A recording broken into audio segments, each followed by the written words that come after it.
Watch this. As musicians, we all need to leave our default comfort zone to expand our reach. Maybe you've learned a few songs, but you're nervous about playing out. Maybe you've written a few songs, but you want real-world feedback. And maybe you're thinking about doing some gigging or some busking. This video is for you. Hi, my name is Steve, and on this channel we talk about things that pertain to songwriting, such as song form, music theory, and we even discuss different types of gear that you may be interested in. If that sounds interesting to you, then hit the subscribe button down below and hit the notification bell, and let's get started. Today we're going to be talking about repertoire. We will be talking about building a set list for us to use while performing. Now, I know the idea of learning, much less writing enough songs to fill up a set, sounds like a daunting task. However, we don't eat an elephant by eating the whole thing at once. We eat an elephant by taking one bite at a time. So we will not be starting off by learning 100 songs. We're going to start off by learning a very manageable amount of songs. I'm talking about 5 to 10 songs. Now, a good rule of thumb for learning some songs is to keep it very simple. Like, I'm talking about, you do not want to be learning songs that are at the very top of your playing ability. You want stuff that if you start getting nervous on stage or you're getting distracted, just think of the worst case scenarios. It's a song that you're not going to screw up under any circumstances, like something that's well below your playing level, something that you could possibly do in your sleep. Now, a good place to start on playing out is to go to an open mic. So if you don't know of any open mics in your area, one good place to start, do a simple internet search. Now, if you live in an area like where I live, Central Arkansas area, an internet search may not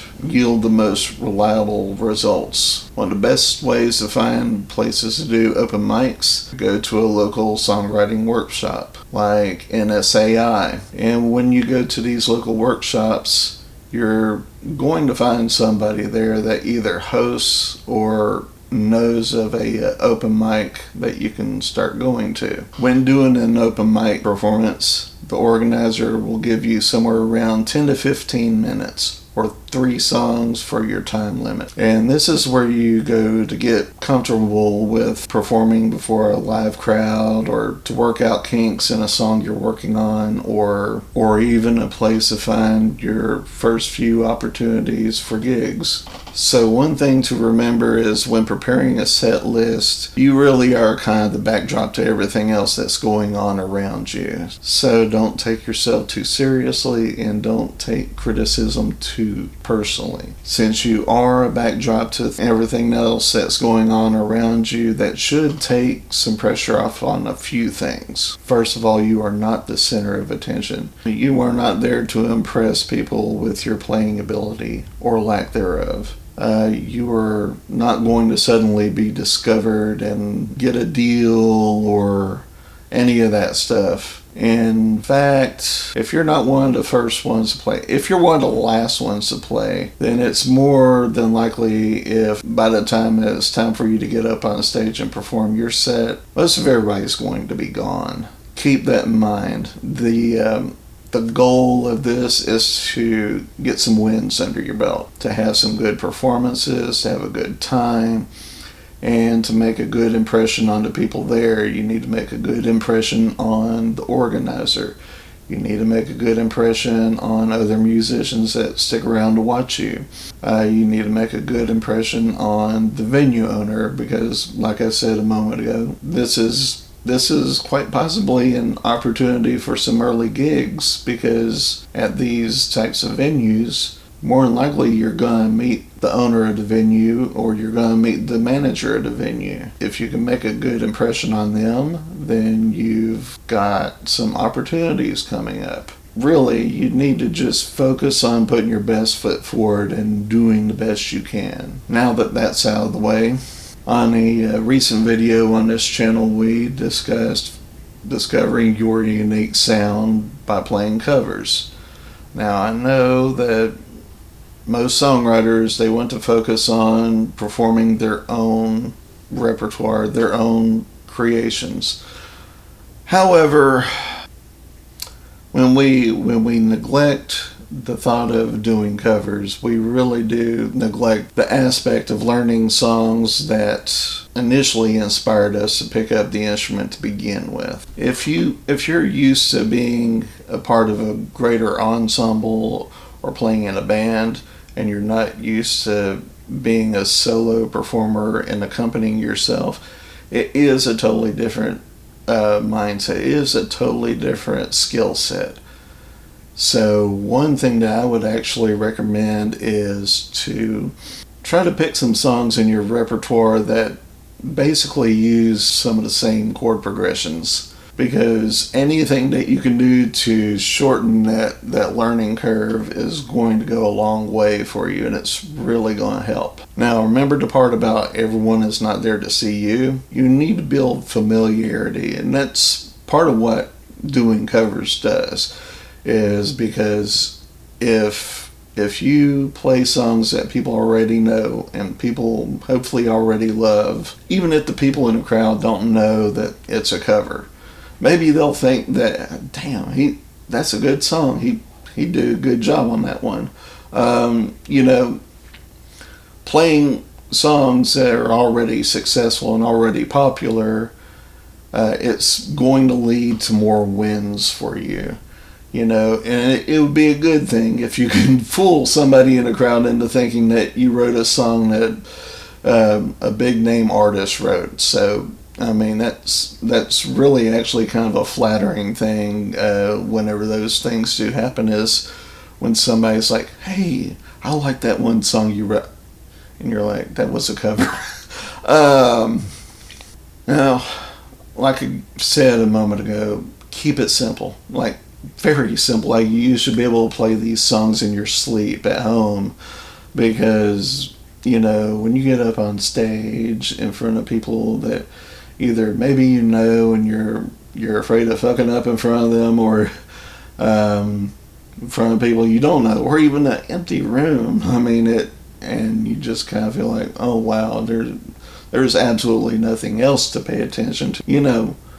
It's going to add a layer that possibly causes for you to have a little skip moment, one of those moments where maybe you forget lyrics or what have you.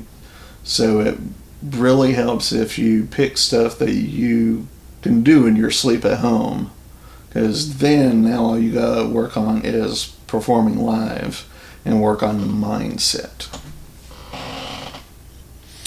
And as a good rule of thumb, I would say you can put one original song in for every 3 to 5 songs that you do covers of.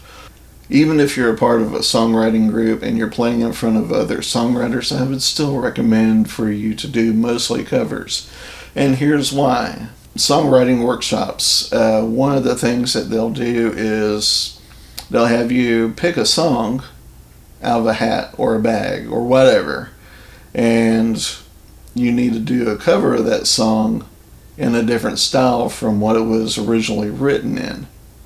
You're going to wind up doing covers, and the reason why is because it does help you to develop as a songwriter and as an artist. Covers help build familiarity. Now, there's that word again, familiarity. You want to build some familiarity. You want for people to be able to make a connection between you and something else, and hopefully make it a good connection. Relatability is king. You want songs that people can already relate to, because when you play songs that are already familiar and songs that people can already relate to, it makes you more relatable. If you play a song that other people enjoy, that's going to lead to more wins. That's going to lead to more good performances. And it's going to cut out some of the bad ones. And that's really what you need, is to build a winning streak. Covers help to establish your artistic identity.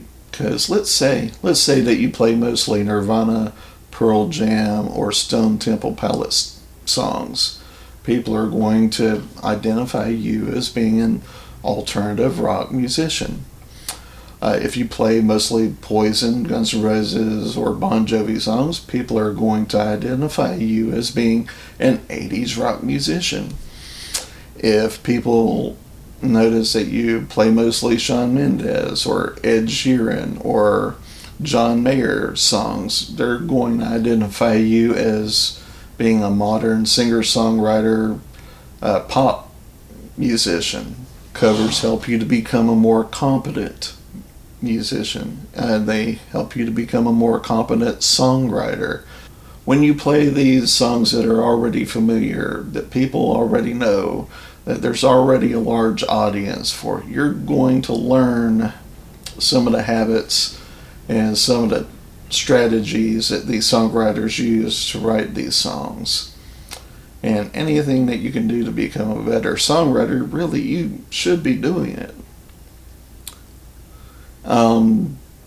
Covers help you to become a more competent performer. Covers help you to become a more confident performer. And it's because, like I said a moment ago, even if the people in the crowd don't know that you didn't write the song, and they get behind your performance, guess what? That's just going to make you more confident. It's going to make you feel better about being on stage. It's going to make you feel better about playing out. It's going to add to that positive experience. And seeing as you need 10 to 15 minutes worth of songs, that means that you need 5 songs to start with at least. And there's reason. You need the opportunity. You need the option of being able to switch out songs if you want to. Maybe somebody that's heard you play before wants to hear you play a specific song that they know you play. Maybe one of the songs that you've been writing, you're doing some edits, and you just kind of feel like you need to table that one for a while, so you switch that one out with a different song. Maybe you're just not feeling it for that night, and you feel like one of the songs you want to do is a little above where you feel for tonight. So you're going to swap it out for something less demanding. And by the way, if anything on your set list feels like it's too demanding, why is it on your song list to begin with? Thank you for watching. Now, if you want more on finding your unique sound, click on this link here.